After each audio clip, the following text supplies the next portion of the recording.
stage and physical space.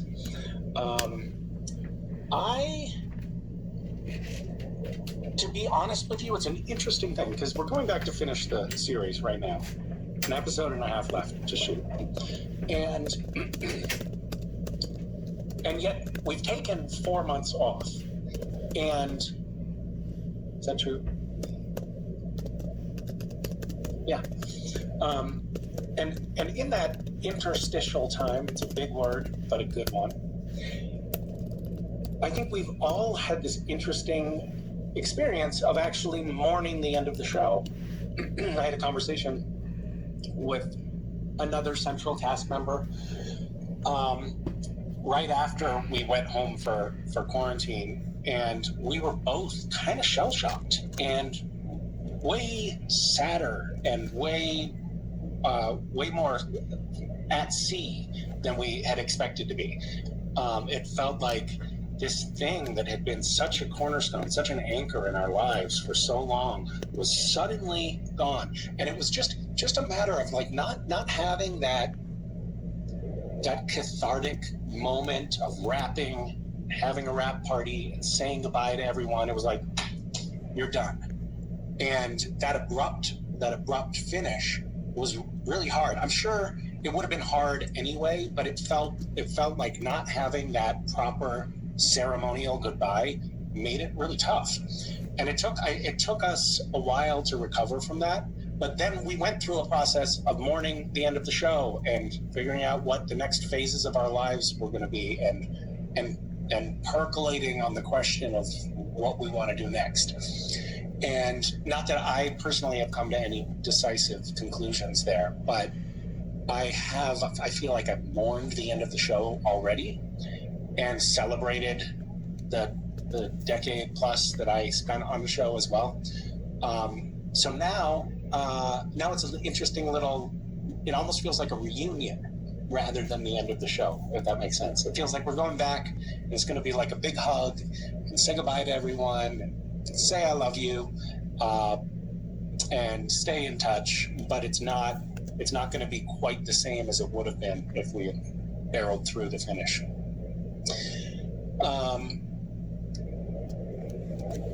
Hi, Misha. My name is Bruna. What are your projects after the end of Supernatural? Jarpad Diary is your handle, but I'm going to assume that Bruna is a nickname. Bruna, thank you for asking. I have no idea. I have some projects that I'm working on right now. One is trying to work really hard to get people to go vote in the November elections in the US. I think it's really important that people vote. So that's been something that I've been putting a lot of thought and energy into. Been trying to put some energy into my kids, trying to get them to remember who I am. I've been wearing a name tag that says Dad, so that they can get it like, oh yeah, that's who that guy is that's in our house. And I'm in the process of finishing a book of poetry that I intend to publish if I can find someone to print it for me. I think I'm going to be submitting that to publishers this month. And then, my other big project right now is figuring out what I want to be when I grow up and what I really care about and what I want to do next. I know this isn't therapy, but I might as well kill two birds with one stone.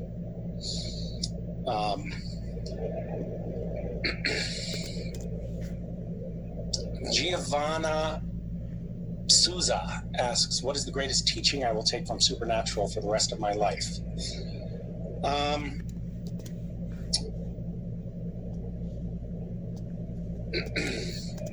I think there was a lesson. I'm sure there are many lessons that I will take from Supernatural, but I'll give you two.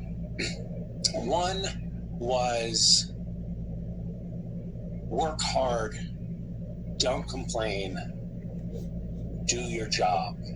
It was really interesting to work on something that was so arduous. There were long days, many times. And the crew on Supernatural worked so much harder than us actors. We always had our trailers to go back in to warm up and relax. There, of course, were very hard days for us, but the crew was there 12, 14, in the beginning, 16 hours a day, working tirelessly 5 days a week, never complaining, never showing up late, never dropping the ball. No one on the crew dropped the ball. I mean, every day someone would mess something up, but it would be quick and it'd be fixed, and everyone knew that they had 120 other people depending on them to keep the ball rolling. So everyone did their job, and they did it well.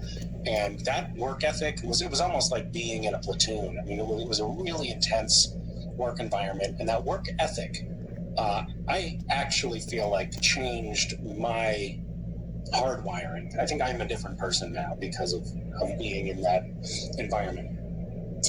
And the other thing that I think was an interesting evolution for me on Supernatural actually happened not on the set, but in my interactions with fans. When I went to my first fan convention, I had this idea that I was like going to cultivate a certain stage persona, that I was going to like present myself as like this cool guy, or I don't even know what I was thinking. I mean, of course, now that you hear me say it, that's absurd. Like me presenting myself as a cool person is laughable.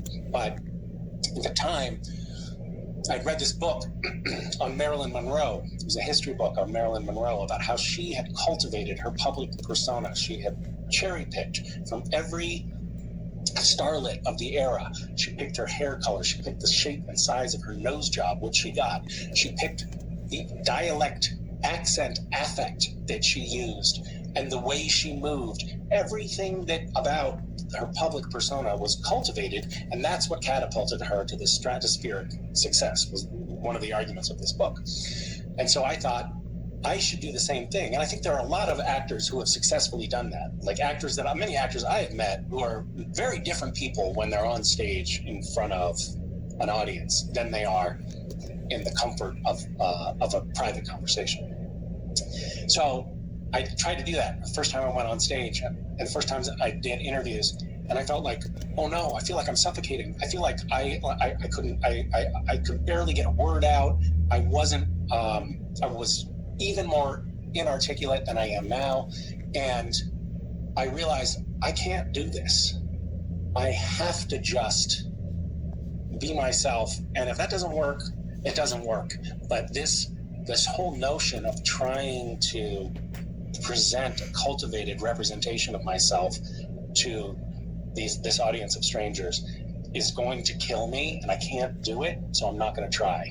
And it was incredibly liberating, and definitely something I learned, not from Supernatural, but from the experience of being on Supernatural and the subsequent interviews and panels and interactions with fans. So I keep banging the table because I seem to have dragged this incredibly heavy table to put this laptop on so close to me that I can't sit in the chair without banging it with my knees. But there's too many things on it for me to move it while I'm doing the panel. So sorry for all of the dynamic action. I hope you're not getting seasick. All right, I am going to revisit this little hi. Oh, hello. Hi, how are you? Look, Misha, this is fantastic. We are Thank you so much, Steph. This is great. Thank you. Do you have any parting words for your adoring fans? I have missed you, Steph. It's true. It's like it's funny, like being away from doing the conventions with you guys. It makes me realize how much I appreciated seeing you and chit-chatting in the bowels of hotels across cities in America. So, well, we miss you too. I hope we can get through this pandemic someday and get to see each other in person, but it's nice to see your face, even if it's in 2 dimensions. You too, and on behalf of the Supernatural family, we are all sending you a big virtual hug. Thank you so much. Thank you. Misha. Bye, you guys. Bye. Bye.